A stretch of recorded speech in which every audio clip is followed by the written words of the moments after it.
Welcome back to Artful Design TV plays Discovery Tour Ancient Egypt.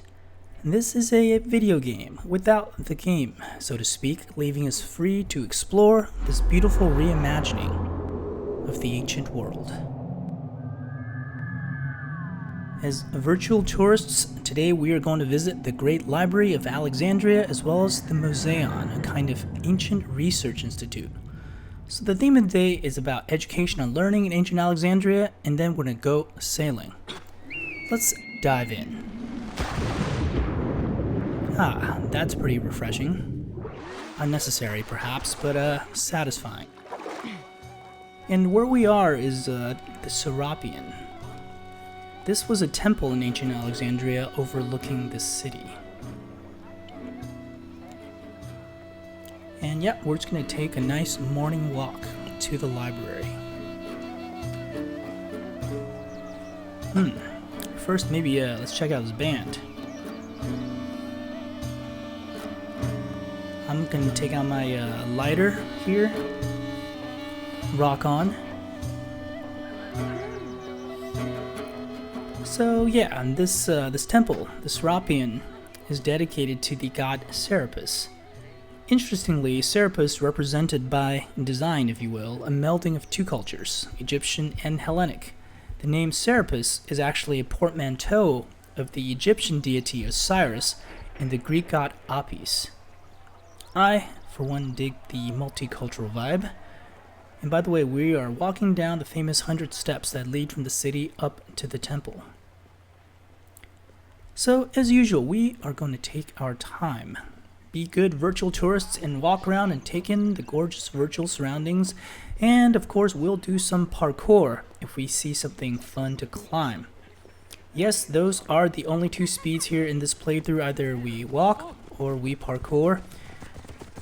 Yes, we might also ride a horse or fly as an eagle as we did in the last outing. And in the end of today's outing, we'll be on a sailboat. But the spirit of open exploration is the same. You know, and that's what I love about Discovery Tour. We don't have anywhere in particular to go, nothing in particular to do.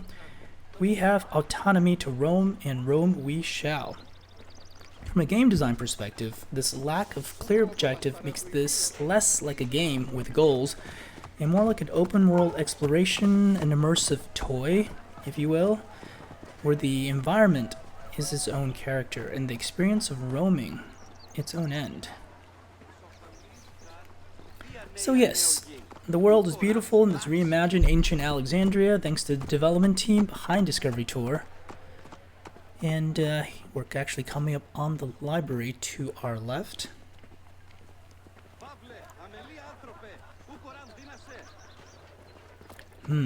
That looks like a good thing to parkour, so let's do that first. I'm just gonna scale up this column here.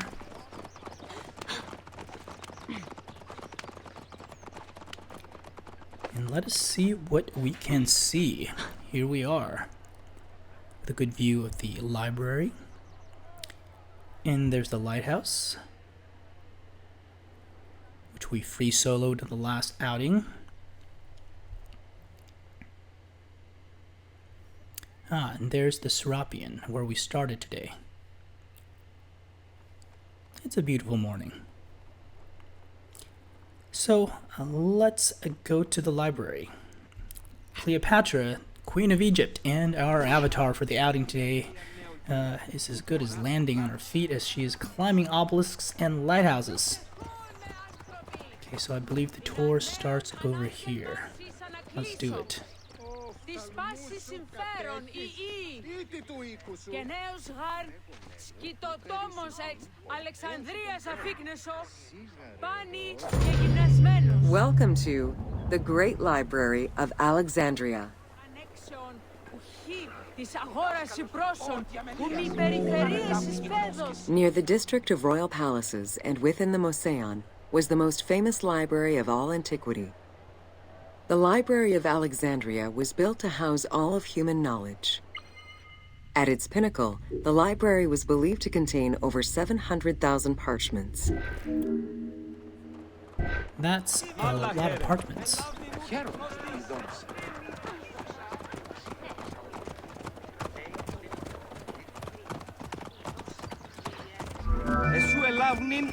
Throughout the centuries, fires and wars between Christianity and paganism destroyed the library, leaving nothing behind. The loss of the building, and more importantly, its vast collection, is immeasurable. As no descriptions are available, the team's rendition of the Library of Alexandria was inspired by the visuals of the Library of Chalcis at Ephesus. So yeah, indeed, there are no physical remains of the library today. In fact, there hasn't been for more than a millennium. So what we're about to visit is the development team at Ubisoft's, their reimagining of what the library might have been like. And, I mean, as a researcher and someone who just loves libraries, both as a collection of books but also as a physical place, I am super geeking out here. While much of the collection was purchased at the government's expense, the library also obtained books through other means. Any books owned by travelers coming through the city were seized to be copied for the library. The copy would then be returned to the owner, and the original entered into the library's collection.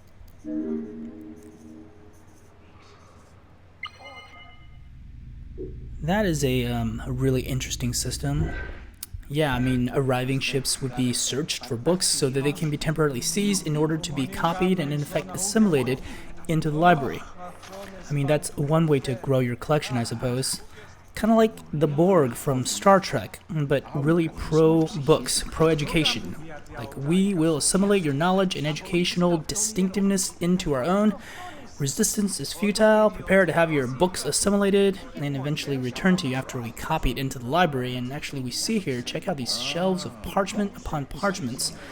And in case you're wondering what a parchment is, it is cured animal skin. And that was a medium for writing for like 2,000 years. In fact, I looked this up, and bounded books didn't appear until the 5th century in Egypt. And by books, I mean hand-copied books. For the library, we're talking about somewhere around 250 BCE to about 400, a little bit after 400 CE. So we're like more than 1,000 years away from Gutenberg's printing press and the whole print revolution.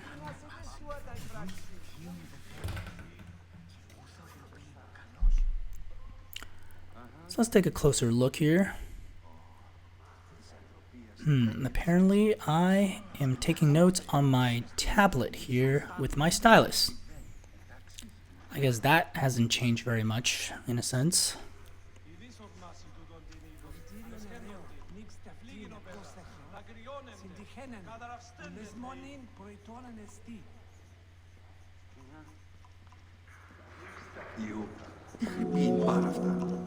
Alexandria offered unrivaled intellectual and cultural attractions. Eminent scholars from Athens, Rhodes, and other Greek centers traveled to the city to learn and engage with other free thinkers. Both the Moseon and the library were at the center of groundbreaking ideas and creative expression. And that's pretty cool.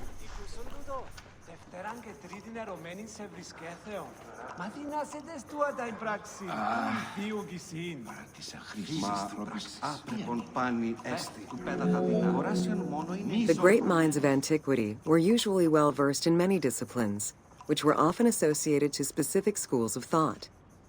The Peripatetics, the Stoics, and the Cynics were among the most well-known schools of the time. It is clear that Alexandria lived up to its fundamental role as a city for intellectuals, nurturing many great minds whose impact reverberates through our modern world. True that. I have a feeling we're about to learn of a few of these great minds.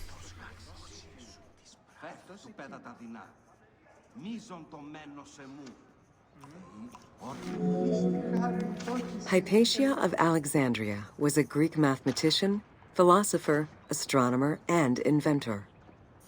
Though born in Greece, she eventually migrated to Alexandria, like many great minds of the time. It is there that she became the head of the Neoplatonist school of Alexandria. From most accounts, she was highly respected by her fellow Alexandrians, both as a teacher and a philosopher. With her death, the age of great ancient scientific discoveries came to an end. Yeah, Hypatia. She died brutally murdered, actually, in 415 CE. We will talk more about Hypatia after we make a few more stops on this mini tour. Polemicus was born in Cyrene and educated in Athens. After his studies, he moved to Alexandria to work in the Great Library. A poet and a critic, he strongly rejected the epic format of Homeric poems, and instead fervently supported a shorter, more judiciously formulated style of poetry. His epigrams and elegiac poems were emulated by later poets. His work was extremely popular, second only to Homer's own works.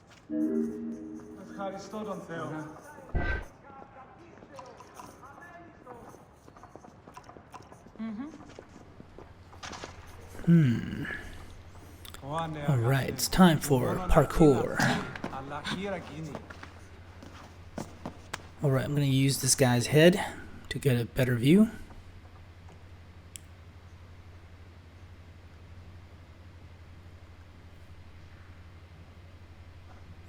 Alright, thanks, dude.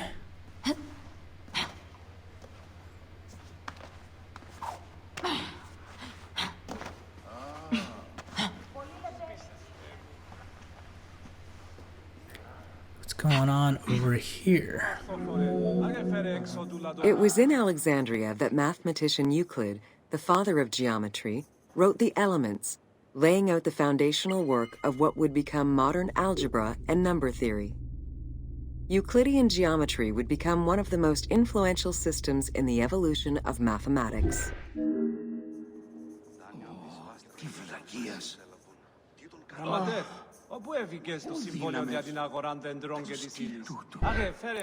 This is like a poster session here. How do you calculate the circumference of the Earth? With a camel, 2 sticks, and shadows cast by the sun. This is what Eratosthenes of Cyrene described in his principal work, Geography, while he was director of the Great Library of Alexandria. He is credited for the invention of the armillary sphere around 250 BCE.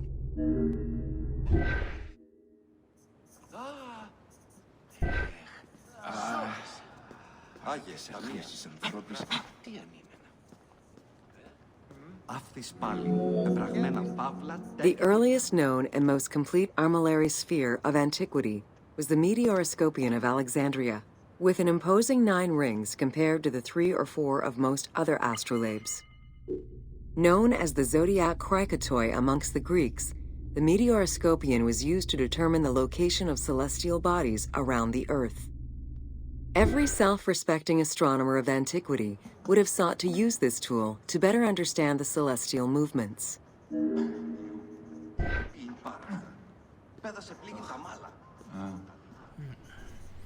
That's pretty cool.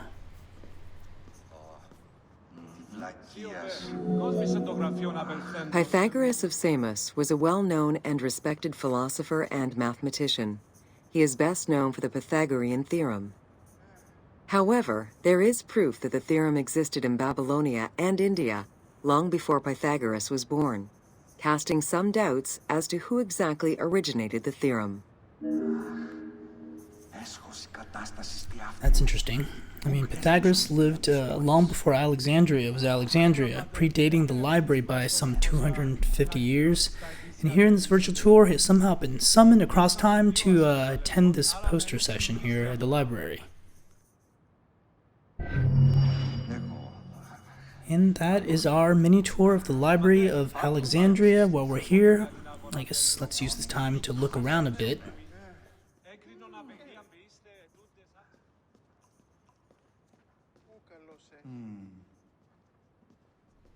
So, Hypatia.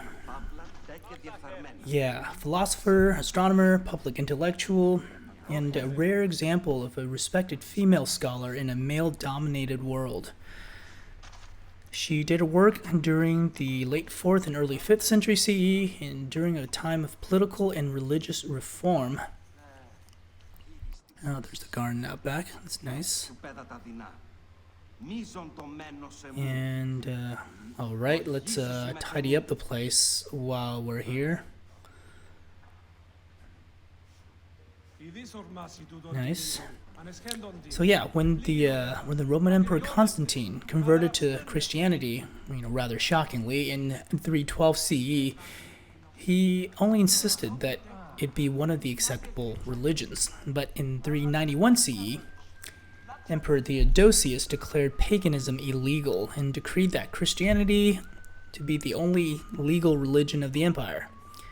Hypatia herself was an influential Neoplatonist, and she was, as we learned, the head of the Neoplatonist school of Alexandria, and she herself was a pagan, but she was accepting of Christians, and she was actually beloved by both groups.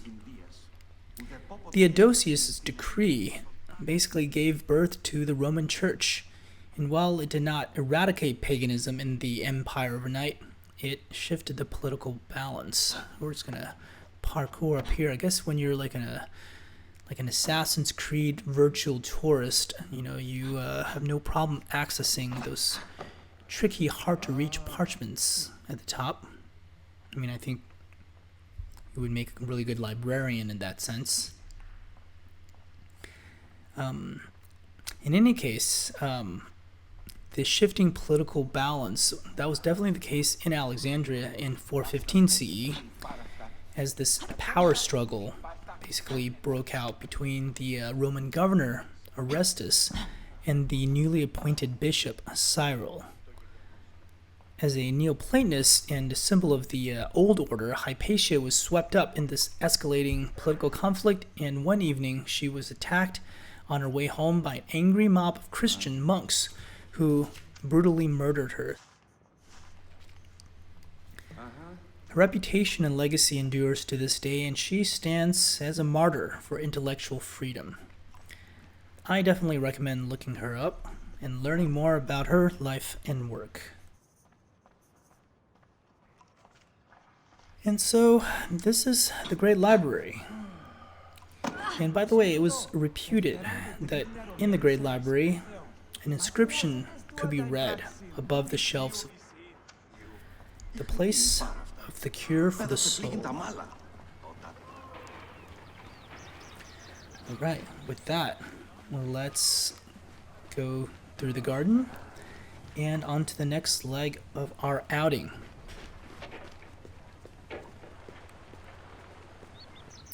There is a dock, and you can see the lighthouse.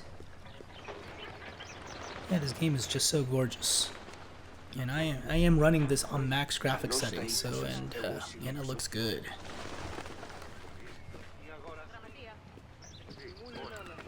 Yeah, so from here we're going to learn a bit more about education in ancient Alexandria.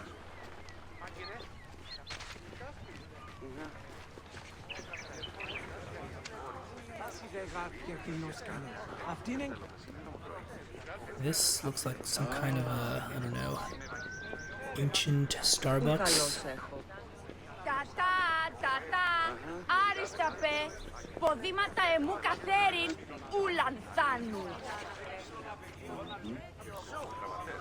A lot of dudes on their tablets.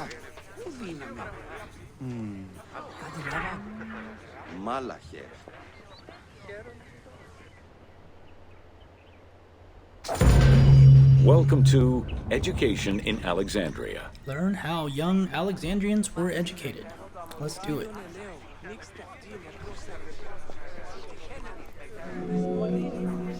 The education of young Alexandrians did not differ from the one generally dispensed elsewhere in ancient Greece.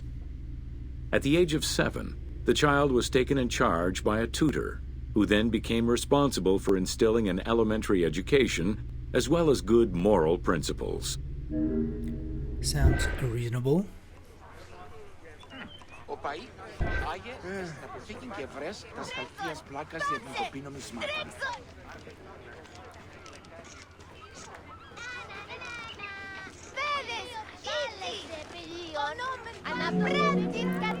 Teaching was generally done outside, in the open air. In the gymnasium, students were taught not only sports, but also topics such as rhetoric, philosophy, music, and poetry. All things deemed essential to one's education at the time. Yeah, in other words, an ancient world liberal arts education.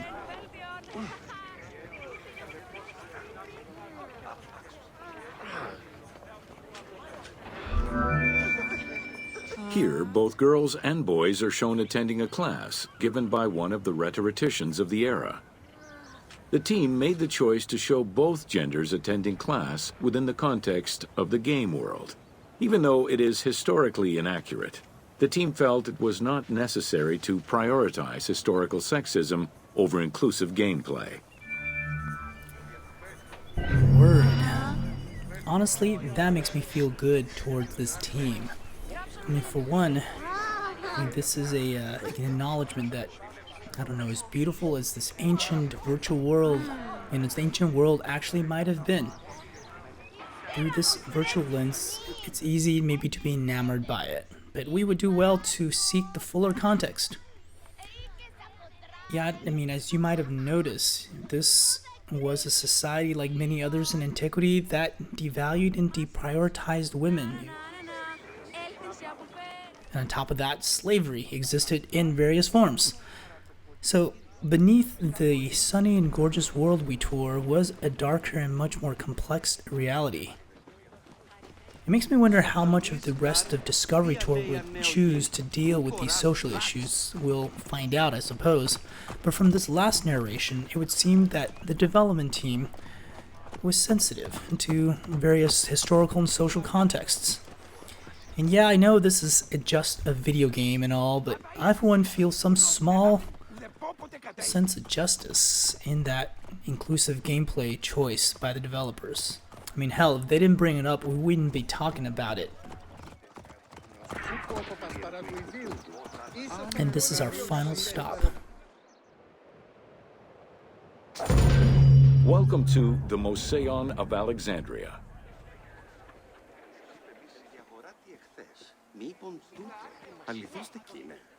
So, yes, I mean, this is the Museum of Alexandria, but it was really not a museum in the modern sense. It was kind of built as, a house of the muses. In fact, The Museum was a sector of the city commissioned by Ptolemy I to rival Athens' Academy as an institute of intellectual pursuit. Dedicated to the 9 inspiring muses, the Museum became a great center for philosophical and scientific enlightenment. It welcomed scholars from many kingdoms, inviting them to share knowledge in literature, science, and geography. indeed, the muses, the goddesses of the arts, literature, and science. Yeah, they were considered sources of knowledge in things like poetry, history, music, dance, comedy, tragedy, astronomy. The Museum was designed so that its buildings and grounds would accommodate free thinking, debate, and presentation. Meeting spaces and theaters surrounded a main courtyard. Expansive gardens were filled with exotic plants that aided in the study and supply of herbs and medicines. A zoo offered the study of animal behavior and physiology. Also among the Museum's many star attractions was its Astronomical Observatory. Check out that evening sun.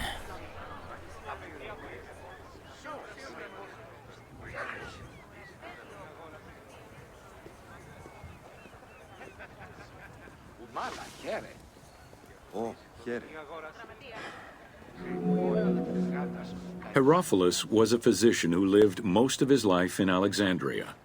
He was able to perform the dissection of human cadavers on a large scale due to the permissiveness of the city in such matters. Among many other discoveries, he learned that the brain was central to the human nervous system. He also extensively mapped the blood system and measured the pulse with the aid of a water clock. It is reported that in his thirst to understand human anatomy, he performed 600 vivisections on live prisoners. Yikes. 600 vivisections. That sounds like no fun at all, especially for the poor souls to have this live surgery performed on them. Yeah, thirst for knowledge. Right, that is seems like quite a euphemism for, I don't know, human torture. Yeah, anyway, there seems to be some really gray medical ethics happening here.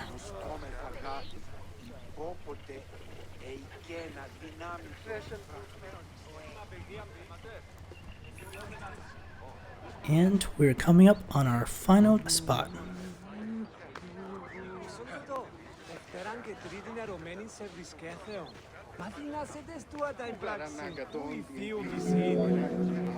In order to be free to pursue their research, scholars were fed and housed at the Moseon at the government's expense. This freedom provided Alexandria's scholars a meeting space for intellectual pursuits and a haven for spiritual peace. Though nothing remains of the original Moseon, it lives on as the legacy of our modern museums.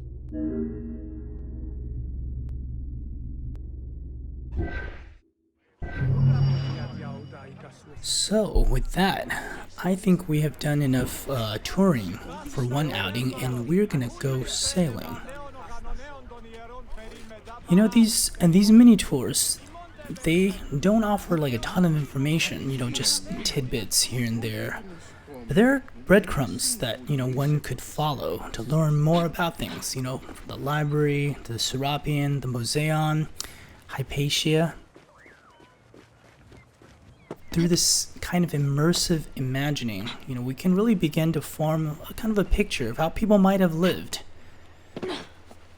You know, I'm sure they just dove into the water to take refreshing swims here and there, or not. But I'm gonna do that, because I'm gonna go find a boat to go sailing.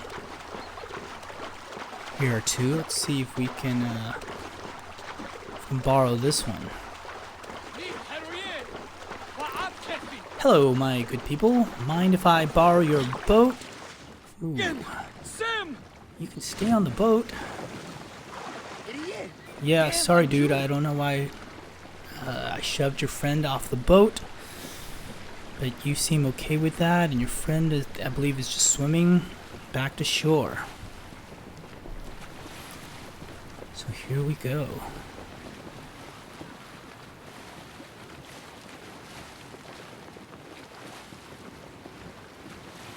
And dusk is falling. Don't forget, you can still use photo mode at any time. Ooh, that is a good idea, and we will do that.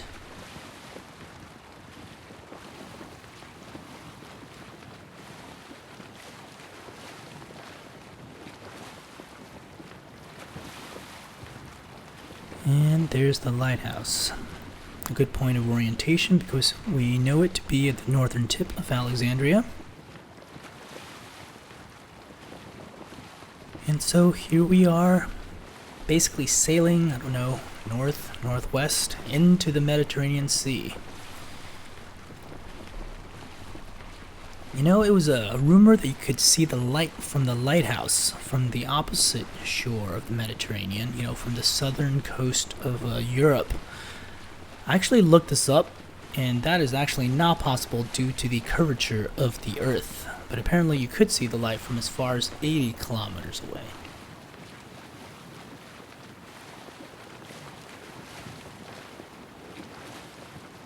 Yeah, dusk is giving away to night. And we're just gonna keep on sailing into open waters for no reason in particular. And that is why I love Discovery Tour. I mean, there are no clear objectives, no missions to accomplish, no weapons to upgrade, no one to kill, no one out to kill you. You know, we're just a tourist.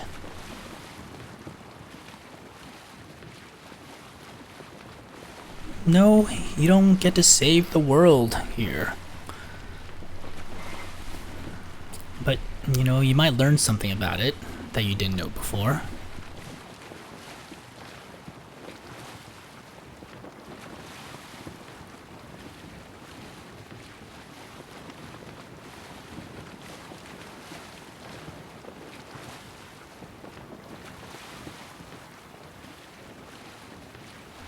And the stars are out.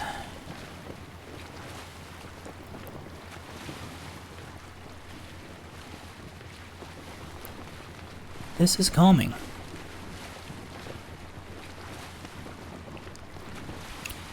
And meanwhile, this poor fellow whose friend I shoved off the boat and whose craft I commandeered seems to neither be concerned nor curious about, where we're going, or the fact that we're just kind of sailing out into the open sea.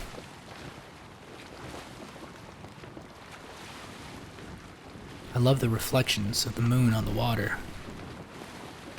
Yeah, this might make a good photo. I mean, we are a tourist here after all. Here we go.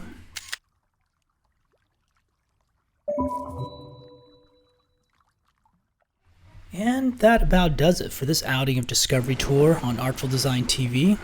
Thank you for joining us, and we will do more Discovery Tour as we go, and we're just gonna keep on sailing. Ooh, what is this? Area not available, desynchronization imminent.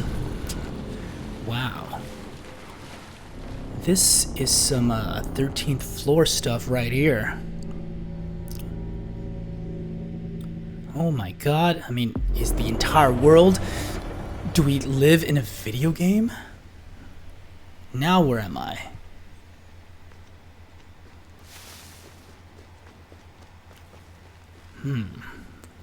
It's kind of island. Nope, there's the lighthouse. Well, so I guess that answers the question, what happens when we keep on sailing into the open sea? We apparently reach the boundaries of the simulation. I mean, pretty philosophical if you think about it.